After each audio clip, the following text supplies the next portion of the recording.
Salam damai sahabat Oase Rohani Katolik yang terkasih. Ada sukacita, damai sejahtera yang Anda rasakan hari ini? Senang bisa bertemu kembali dan kiranya pertemuan kita kali ini membuat kita sama-sama terus menggali sumber sukacita dan juga damai sejahtera dalam firman Tuhan kita, Yesus Kristus. Selamat bergabung kembali di Oase Rohani Katolik, sebuah dialog iman berdasarkan bacaan liturgi harian. Bersama saya Magdalena Pinky Beran dan tentu saja bersama para romo dari Keuskupan Agung Jakarta. Dalam kesempatan kali ini kita bersyukur dan merasa diberkati telah hadir di studio Gedung Karya Pastoral Keuskupan Agung Jakarta, Romo Yohanes Budi Raharjo Suryonoto SDB atau Romo Budi. Halo Romo Budi, sehat selalu? Ya, terima kasih Ibu Pinky. Semoga juga para pendengar, pemirsa dimanapun Anda berada. Ya, kita akan segera mulai ya Romo. Terima kasih sekali untuk kesediaannya hadir di studio dalam kesempatan kali ini. Baik, kita akan memulai pertemuan kita kali ini dengan doa pembukaan yang akan dibawakan oleh Romo Budi. Silakan Romo. Dalam nama Bapa dan Putra dan Roh Kudus. Amin. Ya Allah, bantulah kami, khususnya di dalam masa Prapaskah ini, untuk bisa mendengarkan suara-Mu dan mengikuti jalan-Mu, sehingga kami dapat memperoleh kebahagiaan dari-Mu. Semua ini kami mohon kepadamu, demi Kristus Tuhan dan pengantara kami. Amin. Bacaan pertama. Bacaan diambil dari kitab Yeremia, pasal 7, ayat 23 sampai dengan 28. Beginilah firman Tuhan. Inilah yang telah kuperintahkan kepada mereka. Dengarkanlah suaraku, maka aku akan menjadi Allahmu, dan kamu akan menjadi umatku. Dan ikutilah seluruh jalan yang kuperintahkan kepadamu, supaya kamu berbahagia. Tetapi mereka tidak mau mendengarkan dan tidak mau memberi perhatian, melainkan mereka mengikuti rancangan-rancangan dan kedegilan hatinya yang jahat, dan mereka memperlihatkan punggungnya dan bukan mukanya. Sejak nenek moyangmu keluar dari tanah Mesir sampai waktu ini, aku mengutus kepada mereka hamba-hambaku, para nabi, hari demi hari terus-menerus. Tetapi mereka tidak mau mendengarkan kepadaku dan tidak mau memberi perhatian. Malahan mereka menegarkan tengkuknya, berbuat lebih jahat dari nenek moyang mereka. Sekalipun engkau mengatakan kepada mereka segala perkara ini, mereka tidak akan mendengarkan perkataanmu. Dan sekalipun engkau berseru kepada mereka, mereka tidak akan menjawab engkau. Sebab itu, katakanlah kepada mereka, inilah bangsa yang tidak mau mendengarkan suara Tuhan Allah mereka, dan yang tidak mau menerima pengajaran. Ketulusan mereka sudah lenyap, sudah musnah dari mulut mereka. Demikianlah sabda Tuhan. Syukur kepada Allah. Mazmur tanggapan, refren.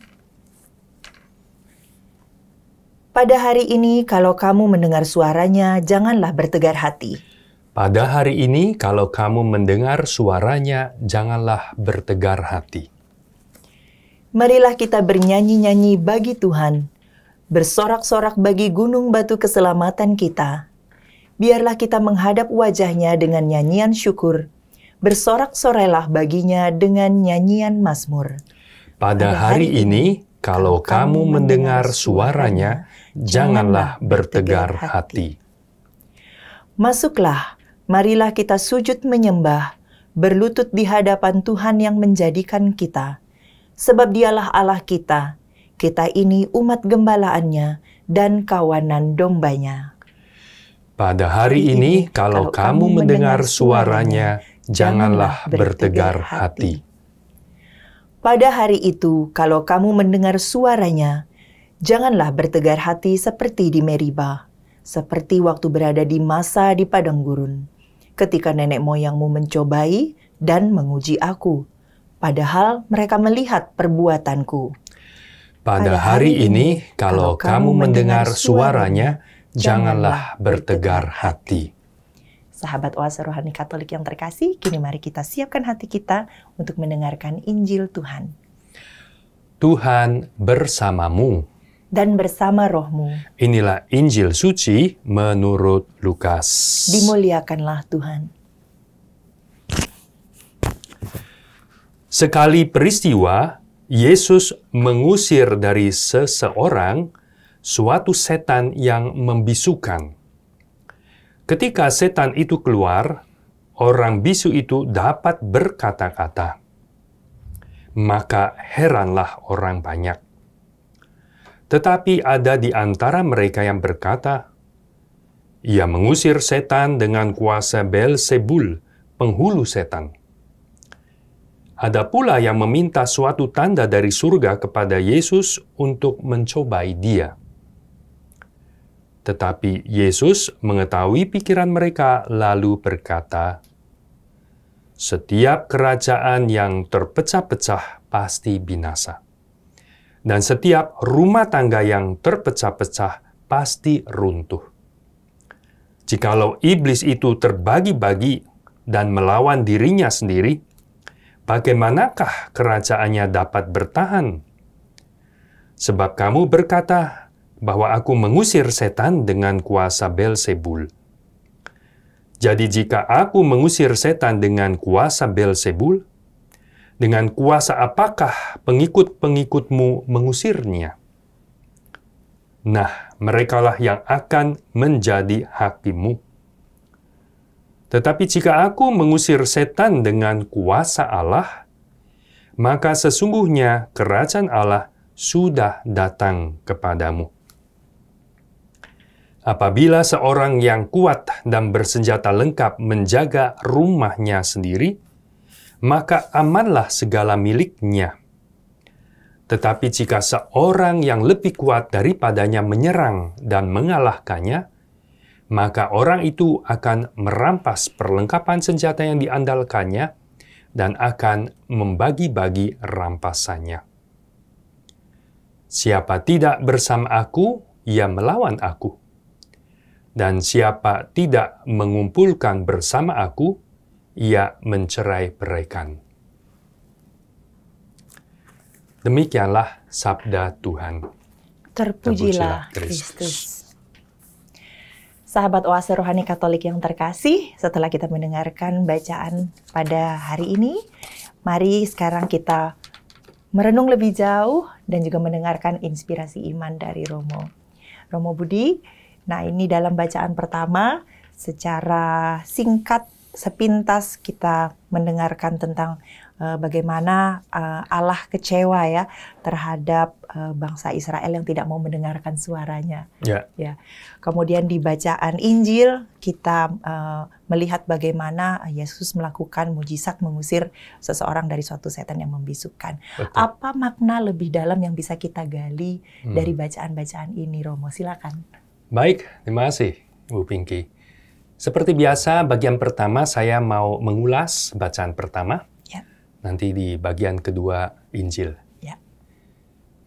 Ya, kita ada dalam masa Prapaskah, lalu bacaan tiap hari dipilih secara khusus. Dan bacaan pertama dipilih juga dalam kaitan hubungan dengan Injil. Berkaitan, karena masa khusus ini. Dan secara umum, pasti kita menyadari masa Prapaskah ini banyak seruan untuk bertobat. Tentu, kita juga mendengar itu dari bacaan hari ini. Saya mengajak Anda untuk melihat satu kalimat yang menurut saya ini menjadi referen. Dan memang referen karena diulang-ulang di dalam kitab suci. Boleh menjadi satu kalimat kunci untuk memahami rencana Allah buat hidup kita. Yaitu di perikop ini, Yeremia bab 7 ayat 23, kata ini, kalimat ini, "Aku akan menjadi Allahmu, dan kamu akan menjadi umatku." Anda nanti bisa cek di kitab Nabi Yeremia sendiri. Saya mencatat ada 1, 2, 3, 4, 5, 6. Diulang-ulang terus. Aku akan menjadi Allahmu dan kamu akan menjadi umatku.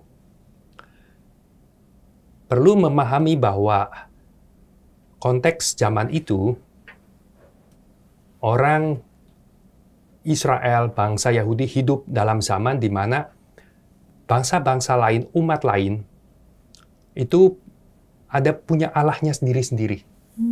Pasti sudah pernah mendengar seperti Baal, dewa Baal. Itu Allahnya, junjungannya orang Kanaan. Ada dewa Milkom, yaitu junjungannya Allahnya orang Amon. Lalu selain dewa ada juga dewi. Juga di kitab suci dicatat ada Dewi Ashitoret. Itu dewinya orang Sidon. Jadi hidup di dalam banyak Allah. Pilih yang mana?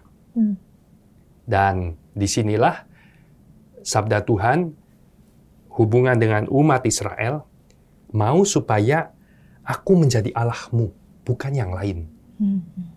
Aku di sini adalah yang menyapa kepada Musa. Aku adalah aku, Yahweh, bukan yang lain. Aku menjadi Allahmu dan kamu menjadi umatku. Dan ini referen, seperti tadi yang saya katakan, di kitab Yeremia setidaknya ada 6 itu ayat itu.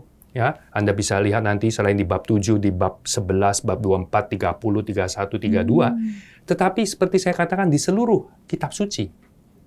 Saya mau kutipkan yang di awal dan yang bagian terakhir. Yaitu pertama, Anda bisa lihat di kitab Keluaran bab 6 ayat 6. Itu kita semua familiar, kisah bagaimana Allah mau membebaskan Israel dari Mesir. Dan di bab 6 ayat 6, di sini dikatakan, Aku, Allah itu Yahweh, akan mengangkat kamu menjadi umatku. Dan aku akan menjadi Allahmu. Gitu? Dan supaya kamu mengetahui bahwa akulah Tuhan Allahmu yang membebaskan kamu dari kerja paksa orang Mesir. Lalu kalau kita loncat ke bagian kitab yang terakhir dalam kitab suci, yaitu kitab Wahyu, bisa melihat di bab 21 ayat 3. Dan di situ, setelah adegan drama peperangan begitu, antara Allah dengan musuhnya yang baik dengan yang jahat, dan terakhir, sebagai langit dan bumi yang baru, kemenangan itu, di situ dikatakan, Yohanes yang mendapat wahyu itu, lalu aku mendengar suara yang nyaring dari tahta itu berkata, Lihatlah, kemah Allah ada di tengah-tengah manusia, dan ia akan diam bersama-sama dengan mereka. Mereka akan menjadi umatnya, dan ia akan menjadi Allah mereka. Okay? Referen itu. Jadi kita bisa pahamin seluruh kitab suci yang memuat rencana keselamatan Allah, tidak lain tujuannya adalah menjadikan kita ini milik Allah. Dan Allah yang benar itu yang menjadi penguasa hidup kita, Tuhan untuk kita. Ya. Dan kalau kita lihat di dalam Injil, bagaimana Yesus menurut Injil menurut Yohanes dalam perjamuan terakhir dalam doa agung dari Tuhan Yesus sebelum menderita esoknya, ya kan berdoa, Bapa, aku mau supaya mereka ada di dalam kita, bersatu, ya kan? Seperti aku ada di dalam kamu, ya, engkau di dalam aku, demikian juga mereka. Jadi menjadi milik satu sama lain, malah demikian dekatnya sampai menjadi persatuan. Mungkin kalau orang ke Jawa itu kan kita tahu ada yang manunggaling kawula Gusti. Nah, itu menjadi tujuan kesempurnaan manusia, bisa bersatu menyatu dengan Allah. Dan itu rencana Allah untuk kita. Untuk apa? Untuk apa? Tadi bacaan pertama mengatakan, supaya kamu berbahagia. Tujuannya itu. Supaya kita mengalami kepenuhan hidup sesuai dengan rencana Allah. Tidak lain itu. Allah itu bahagia, sempurna, dan Ia mau membagikan itu kepada kita, mengundang kita untuk mengalami kebahagiaannya, untuk mencapai kesempurnaannya. Nah, untuk itu, kita masa Prapaskah secara istimewa, kita dipanggil untuk memperhatikan lagi caranya. Lalu, bagus itu, tapi gimana caranya? Dan di sana katakan, dengarkanlah suaraku. Ya, dengarkanlah suaraku. Ayat 23 itu. Seringkali kitab suci ada yang namanya gaya paralel. Hal yang sama diulangi dengan cara yang berbeda. Dengarkanlah suaraku dan kemudian ikutilah seluruh jalan yang kuperintahkan kepadamu. Jadi artinya mendengar itu bukan hanya cuman, oh ya saya sudah dengar Tuhan bersabda. Tidak, dalam arti itu. Tetapi mendengar itu dalam arti mengikuti jalan. Itu artinya taat. Melaksanakan apa yang difirmankan. Ada kata yang menarik kalau etimologi istilahnya ya, asal-usul kata. Dalam bahasa Inggris kan obedience, taat itu obedience. Dan itu bahasa Itali Latin obedire, obedient. Dan kata itu bentukan dari audire. Dan audire itu audio, mendengar. Oke. Ya.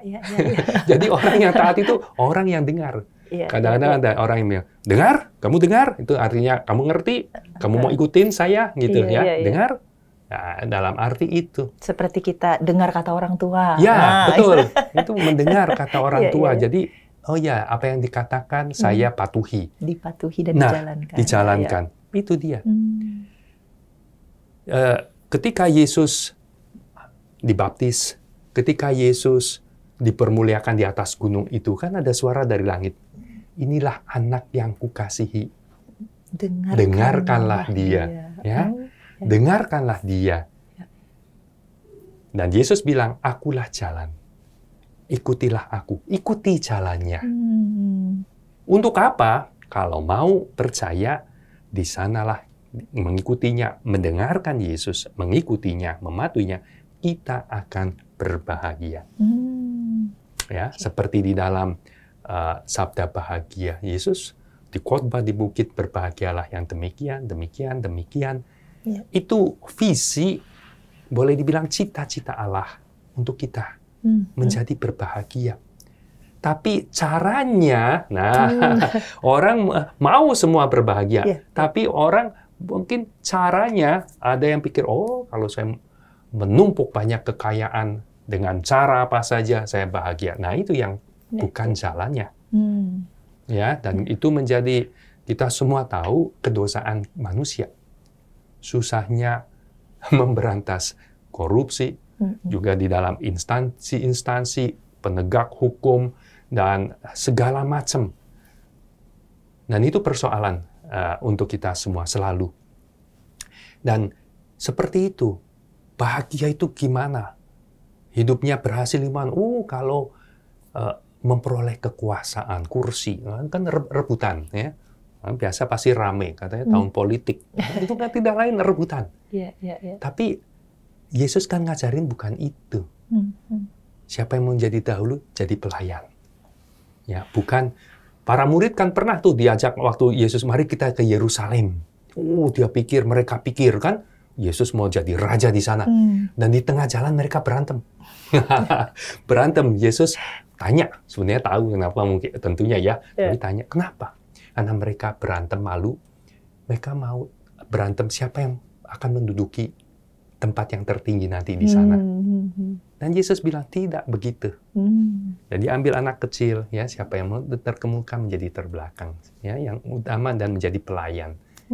Lain, jalannya lain. Tapi itulah jalan Tuhan. Ya, bukan dengan kekayaan, karena Yesus sendiri hidup dalam kemiskinan, ya. injili, ya, yang bisa memperkaya orang lain, bukan dengan kekuasaan, tapi justru sebagai pelayan, ya. Dan seperti itu juga bukan dalam arti mau semua menikmati semua, tapi dalam kemurnian hati. Ya. Disinilah kita semua diundang untuk bisa mendengarkan suara Tuhan, sabdanya. Ya. Dan dalam sejarah, seperti tadi dikatakan, terus-menerus Allah mengutus nabinya, tidak didengar, tidak diperhatikan, ditolak, malah ada nabi dianiaya. Itu kasihan. Tidak mengalami kebahagiaan, kesejahteraan yang Allah rencanakan untuk umatnya. Dan kita semua tahu, orang yang hidup akhirnya di dalam cara-cara yang tidak benar sesaat karena jalan-jalan tidak benar, akhirnya kan banyak masalah. Masalah hukum, kemudian namanya rusak, dan macam-macam berantakan hidupnya. Bukan bahagia itu. Oke? Dan sedang ada banyak orang yang dengan kesederhanaan, sungguh-sungguh mengikuti jalan Tuhan, mengalami sukacita yang luar biasa, damai sejahtera. Ya? Maka Mazmur tanggapan itu mengingatkan kita semua. Hari ini, kalau mendengar suaranya, jangan bertegar hati.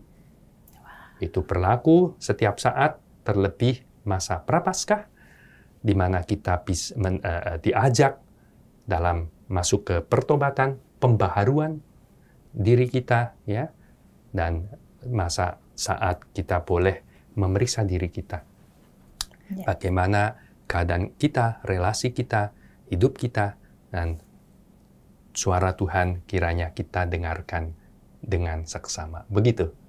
Wah, Romo, tidak disangka ya, hanya dari satu bacaan yang cukup sederhana ini, ternyata saat kita telisik lebih dalam, maknanya begitu indah dan mengajak kita untuk benar-benar mendengarkan suara Tuhan, agar kita menjadi, tadi ada satu ungkapan yang indah sekali, menjadi milik satu sama lain dengan Allah, dan itu tidak lain dan tidak bukan adalah untuk kebahagiaan kita juga, supaya kita berbahagia. Tidak terasa, sesi yang pertama sudah harus selesai, Romo. Tapi, sahabat Oase Rohani Katolik yang terkasih, jangan kemana-mana. Kami akan segera kembali setelah yang berikut ini.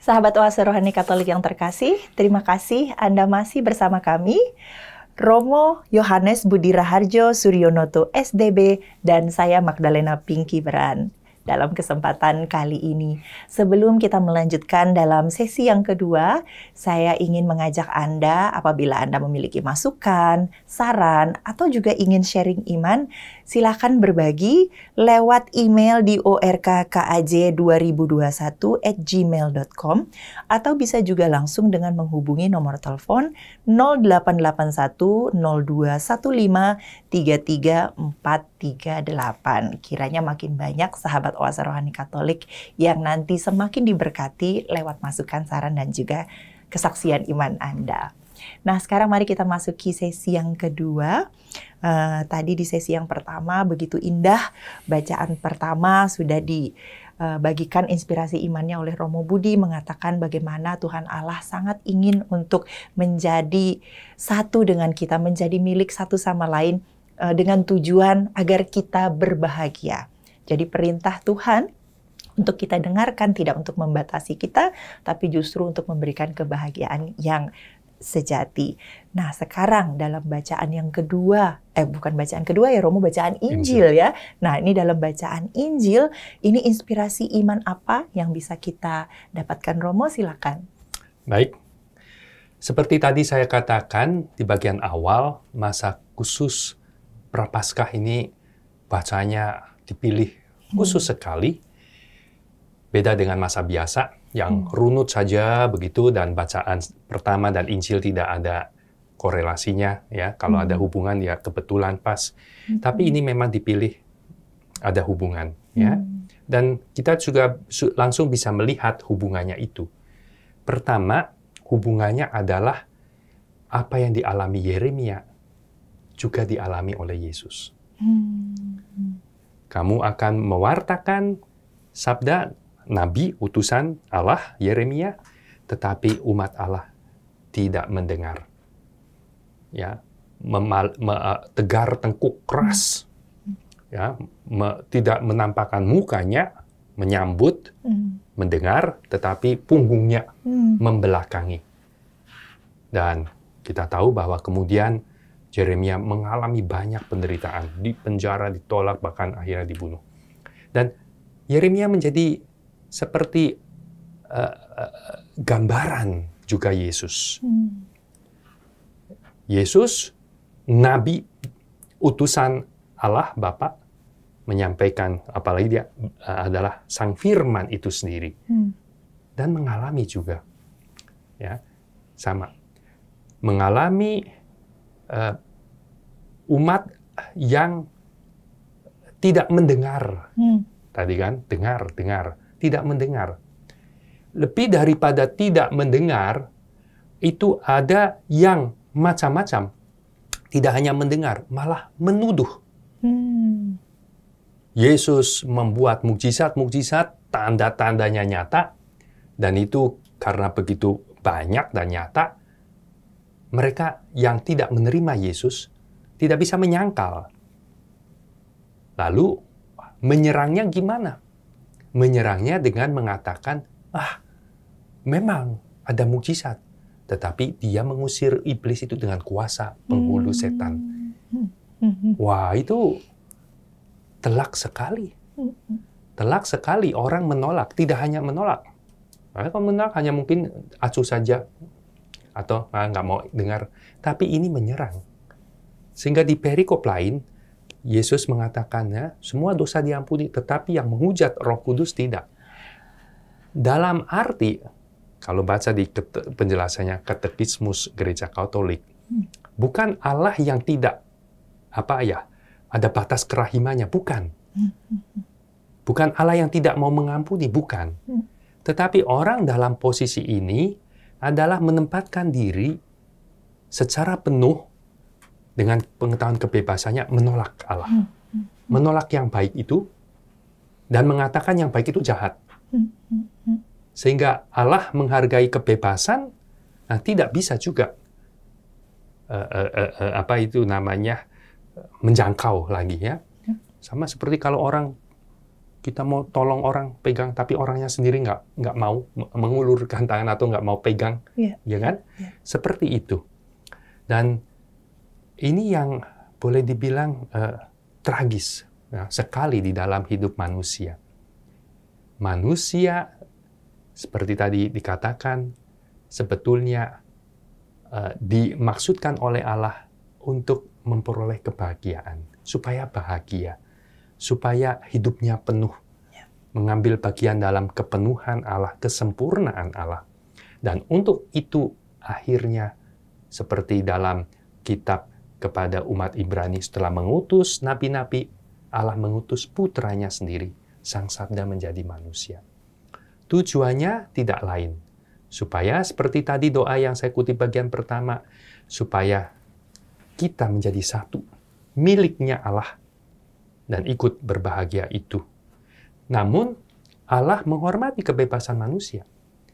Dan yang menjadi tragis tadi, saya boleh katakan itu, tidak hanya menolak, tapi sampai seperti itu. Ya, menyangkal dan mengatakan yang baik itu jahat. Dan ini yang tentu kita lihat bahwa manusia bisa memilih yang seperti itu. Buat kita yang orang Kristiani, Katolik Kristiani, tentu kita yang menyambut Yesus, menjadi percaya, bukan yang menolak. Ya, bukan yang ada itu yang kemudian yang lain adalah minta tanda untuk mencobai. Tidak, kita menjadi percaya. Ya. Tetapi kalau dihubungkan dengan Mazmur tadi, bacaan pertama,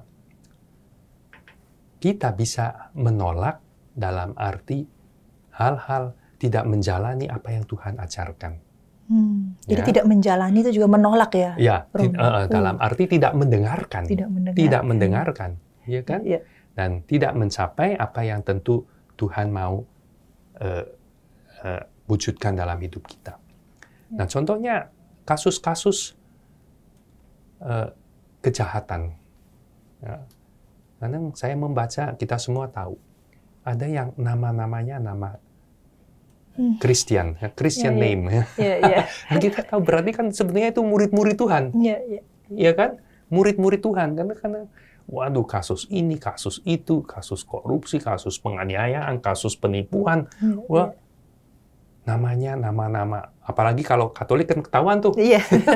Langsung nama Kalau baptis ya. Iya, nama baptis Santo Santa. Iya, Santo Iya Santa. kan? Kalau orang Kristen ya nama-nama tokoh Alkitab. Ya. Ya, kok seperti itu. Artinya apa? Tidak mendengarkan. Ya. Jadi akhirnya itu tergoda dengan banyak hal, kurang beriman, sampai mungkin kehilangan iman, mau bahagia, sekali lagi pikirnya dengan cara itu, bukan jalan Tuhan. Tidak menempuh jalannya. Dan ini yang terjadi ya. Jadi drama seperti kembali lagi cerita awal di kitab Kejadian. Nah, manusia ditempatkan di Taman Eden, Firdaus. Yang ini boleh, yang ini jangan. Tetapi, masa sih jangan? Oh, kelihatannya menarik. Kalian kalau ku makan, ya itu kan semua gambaran, ilustrasi. Kayaknya kalau ku dapatkan itu, aku malah lebih baik. Dan sama drama itu dalam hidup terus. Mereka berarti tidak mendengarkan, ya, tidak mendengar, tidak taat, melanggar, dan akibatnya dengan lalu merasa malu seperti orang kalau sudah berbuat dosa, apalagi ketahuan, dikulitin di medsos segala macam, pasti merasa malu, ya, dan lebih dari itu akhirnya hidupnya juga bisa misery, ya, satu tidak bahagia, sengsara. Ya. Bahasa Jawa Pak, nelongso gitu ya. Seperti itu. Ini yang kita diingatkan semua. Dan sebagai tambahan juga saya mau bilang, dari perikop ini kita juga hati-hati, introspeksi. Karena orang yang menuduh, dia mengusir setan dengan kuasa penghulu setan, itu kan memberi penghakiman ya, memberi pernyataan yang ternyata kan tidak benar. Ya. Ya, kita bisa juga hidup dengan saling gampang menghakimi satu sama lain. Dengan apalagi sekarang dengan medsos yang ngegosip mengenai medsos, cepat viral. Itu dampaknya kejadian ada yang fatal. Orang dituduh begini dan semua orang pikir, dia jahat, dia tidak baik dan sebagainya. Dan itu menjadi refleksi teguran buat kita supaya juga hati-hati. Jangan sampai kita juga seperti orang-orang dalam Injil ini yang menuduh secara sembarangan ya. Karena mungkin ada nggak suka atau apa yang menolak gitu ya. Saya teringat satu cerita sederhana begini. Ada suami istri sederhana hidupnya, amat berhemat, bahasa Inggrisnya frugal gitu ya, frugal. Frugal living ya, Romo. Ya, frugal living ya. Ya sudah pensiun gitu ya. Dan udah mapan. Tapi mereka dalam mengisi hari itu pensiunnya begitu, mereka berkebun. Dan juga memelihara ternak, ayam begitu ya. Dan dari hasilnya mereka jual. Tetapi mereka sudah hidupnya frugal, sangat berhemat, sangat sederhana, dan sudah mapan. Tapi kalau jualnya itu dengan harga seperti di market. Bukan harga yang, bukan harga, ya harga apa gitu kan ya. Orang kayak di market itu kayak bisnis itu. Lalu Lalu bahkan ketika yang mau beli itu tetangga dekat, nggak ada diskon. Oh, oke. Itu harganya waduh, kayak Harga orang komersil banget komersil, ya. cari untung banget ini. Jadi omongan. Okay. Orang ngomongin, pelit amat ya, gitu. Nah, itu jadi omongan. Semua, pelit. Tapi baru kemudian setelah beberapa waktu kemudian, baru diketahui, ternyata pasangan suami istri ini menyalurkan seluruh hasilnya kedua keluarga yang butuh bantuan dekat-dekat situ. Oke. Jadi dia betul-betul mau dapat yang bagus untungnya untuk menolong mereka, bukan untuk mereka sendiri. Nah, kalau gitu kan sudah lain. Oke. Itu tadi supaya kita tidak gampang menghakimi ya, Betul. Romo. Kita harus tahu dulu cerita di baliknya ya, Romo, secara utuh ya. Oke. Mereka belum mengenal Yesus itu apalagi mungkin mereka punya musuh-musuh namanya yang pimpinan-pimpinan agama yang iri hati segala macam ya, merasa terancam kekuasaannya, porsinya, kedudukannya. Menyerang dengan cara apa saja, membuat fitnahan seperti itu, tuduhan yang jahat seperti itu ya. Tapi kita juga bisa dalam hidup bersama seperti itu. Gampang juga menghakimi satu sama lain sebelum kita tahu betul-betul seluruh ceritanya. Dan itu saya suka amati terjadi di sana sini ya. Ini berarti salah satu hal yang harus kita introspeksi dalam masa Prapaskah khususnya menjadi makin peka, makin belajar dari sabda Tuhan ya.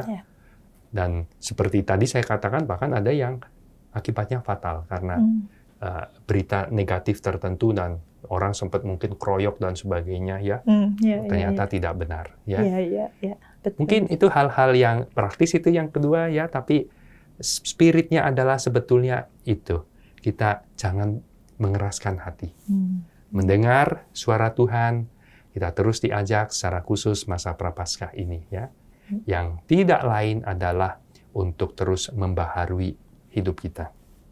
Supaya kita makin setia mengikuti jalan Tuhan, makin dekat ya. Ada doa yang baik supaya aku makin to know you more clearly ya, untuk mengenal lebih jelas. To follow you more closely ya, mengikuti jalan lebih dekat, lebih setia. And to love you more dearly ya, dan mencintai engkau lebih lagi. Dan itu kepada sesama sesuai dengan arahan dari Bapak Uskup Surat Gembala, supaya kita makin membantu sesama untuk kesejahteraannya. Begitu. Iya. Waduh, luar biasa Romo. Terima kasih sekali untuk permenungan dan inspirasi imannya kali ini. Tidak terasa sesi kita yang kedua juga sudah harus berakhir. Tapi satu hal terakhir nih Romo, secara singkat mungkin bisa Romo ungkapkan, bagikan kepada kami semua. Sebagai penutup juga dari sesi kita, ini kan pesan utamanya dari bacaan ini, dari bacaan pada hari ini gitu ya. Itu benar-benar mendengarkan suara Tuhan. Nah, kalau mendengarkan suara yang jahat sama yang baik sebenarnya itu sudah gampang dan jelas gitu. Adakah saran dari Romo bagaimana membedakan suara yang baik dan yang benar?